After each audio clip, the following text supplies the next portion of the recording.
Pada hari Rabu, 8 Januari tahun 2025, Pangdam Iskandar Muda Mayor Jenderal TNI Niko Fahrizal M.Therhan bersama Ketua Persid Kartika Chandra Kirana Daerah Iskandar Muda, Nyonya Eva Niko Fahrizal, menghadiri acara peresmian Sumur Bor TNI Manunggal Air yang dipimpin langsung oleh Kepala Staf Angkatan Darat, Jenderal TNI Maruli Simanjuntak MSc.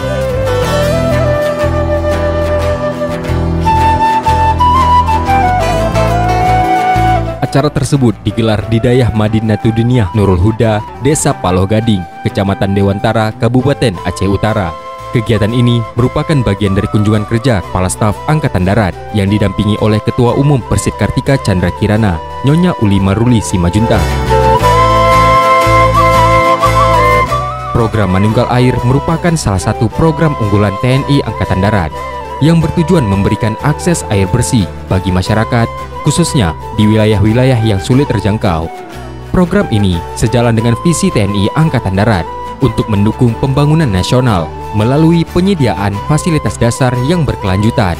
Kepala Staf Angkatan Darat, Jenderal TNI Maruli Simanjuntak, mengungkapkan bahwa program ini merupakan wujud nyata dukungan TNI Angkatan Darat terhadap arahan Presiden Republik Indonesia, Prabowo Subianto, dalam mengatasi tantangan akses air bersih yang masih dialami oleh jutaan masyarakat di Indonesia.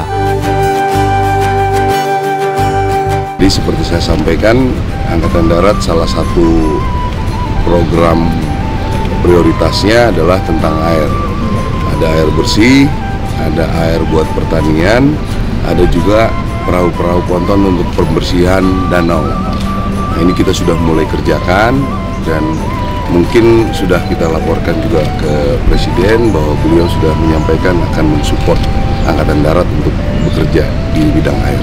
Saya akan tekankan bagaimana mereka tetap bangga jadi TNI, berbakti pada negara dan bangsa, pertahankan bangsa sampai titik darah penghabisan, berbakti buat masyarakat. Kita tidak boleh membiarkan masyarakat hidup tanpa akses air bersih. Hal ini berdampak langsung pada sanitasi yang buruk, kemiskinan, dan keterbatasan kesempatan hidup sehat. Dengan program ini, kami berharap masyarakat dapat hidup lebih baik, lebih sehat, dan lebih sejahtera, ungkap dari Kepala Staf Angkatan Darat.